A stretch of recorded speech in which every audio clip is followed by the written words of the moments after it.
Bueno, muy bien, nos vamos a ocupar de ellas, de las alergias, porque con el cambio de clima o simplemente porque haya una base en nuestro cuerpo, estamos cada 2 por 3 estornudando, tosiendo, nos lloran los ojos. Trajimos a la eminencia, especialista en las alergias. ¿Cómo le va, doctor? Muy bien, ¿cómo estás vos? Bien. Háblenos un poquitín más fuerte, así podamos escucharlo mejor. No, ¿me escuchás mejor ahora? Ahí mejor. Bueno, cuéntenos, Sí. ¿por qué algunos sufrimos mucho las alergias, otros menos? ¿Porque hay una época del año, si es que la hay? Sí, en realidad hay épocas en las cuales las enfermedades alérgicas se exacerban. De todos modos, las enfermedades alérgicas tienen un componente genético importante. Nacemos con una predisposición para tenerlas y en caso de que exista esa predisposición, nos podemos sensibilizar a distintas sustancias, es decir, podemos hacernos alérgicos a ellas y luego, al contacto con esas sustancias, comenzamos a tener distintos síntomas que varían según el lugar del organismo donde se produce la reacción alérgica.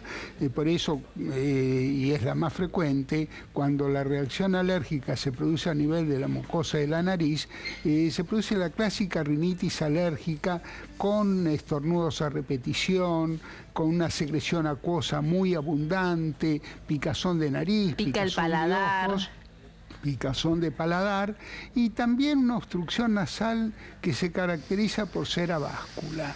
Es decir, se produce en un lado primero, después se destapa ese orificio nasal y se tapa el otro. Y podemos decir que cuando estos 4 síntomas se encuentran en forma simultánea, es seguro que la persona que los tiene una rinitis alérgica. También, lógicamente, la reacción alérgica se puede producir en otros lugares del organismo.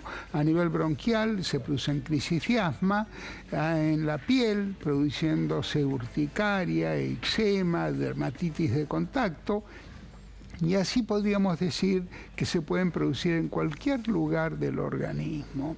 E incluso hay una reacción alérgica generalizada que puede ser muy grave y que a veces puede ser mortal y que por lo general se produce por picaduras de insecto o por alergia a medicamentos. A veces, ¿el edema de glotis, dice usted? La reacción anafiláctica, que es una reacción alérgica generalizada, en la cual el paciente puede perder el conocimiento, tener crisis intensas de asma, estornudos, una reacción generalizada en la piel a veces no es común en nuestro medio, pero en Estados Unidos, donde se consume mucho manteca de maní, por ejemplo, a veces en esos casos el paciente alérgico al maní puede tener una reacción alérgica grave e incluso mortal por la ingesta del mismo. Doctor Salmuni, ¿cómo separa uno o cómo sabe si está frente a un cuadro de alergia o si tiene un resfrío? Por ejemplo, en estos días donde hubo polen, donde hizo calor, ahora viene el frío y uno dice, ah, no, me resfrié porque ahora hace frío.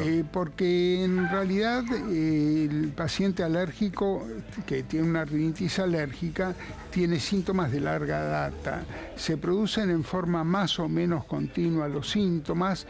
Las rinitis infecciosas, las rinitis virósicas, se producen por lo general después de algún enfriamiento, duran unos días, desaparecen y a lo mejor el paciente no vuelve a tener una rinitis virósica por mucho tiempo. En cambio, las rinitis alérgicas pueden ser estacionales o perennes, es decir, permanentes según el alergeno que las cause.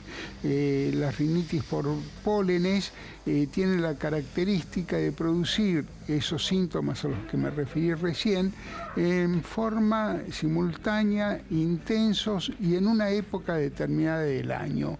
Y podemos decir que siempre se producen en esa época, no produciéndose en el resto del año. Doctor, ¿hay ciertos medicamentos que habitualmente se dan para combatir crisis de alergia que tienen muy mala prensa por el tema de los corticoides.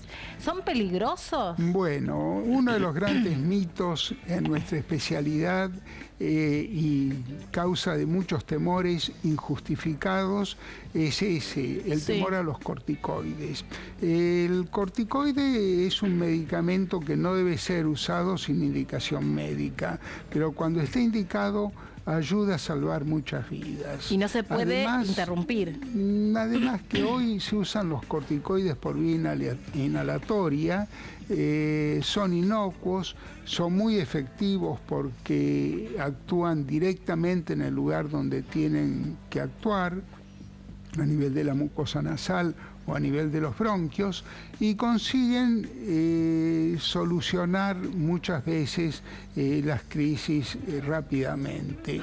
Pero lo que nosotros preconizamos es la necesidad de realizar un tratamiento integral de las enfermedades alérgicas y del asma en particular, que incluye la educación del paciente, ya que tiene que conocer las características de su enfermedad, saber cómo se usan adecuadamente los aerosoles, perder los temores clásicos, y de esa manera contribuye mucho a colaborar con su médico en el tratamiento de la enfermedad. Tenemos que realizar también un control ambiental que consiste en evitar, en la medida de lo posible, el contacto con las sustancias a las cuales el paciente es alérgico, o también con las sustancias irritativas del aparato respiratorio.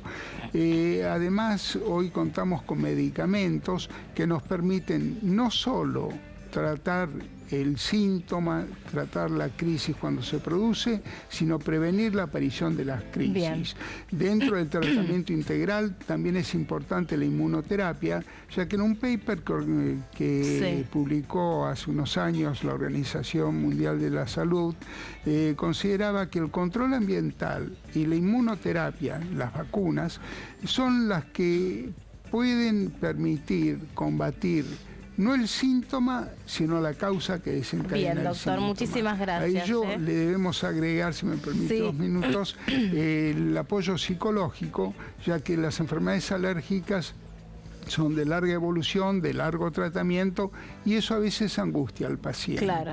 Y por último, nosotros propiciamos la realización de actividades físico-deportivas como parte del tratamiento, ya que eso ayuda mucho a mejorar la función pulmonar, corregir posiciones viciosas y mejorar la calidad de vida, que hoy es algo que se busca en el tratamiento de todas las enfermedades. Bien, doctor, muchísimas Nosotros tenemos muchas cosas interesantes en nuestra página web. Bárbaro, acá la tengo.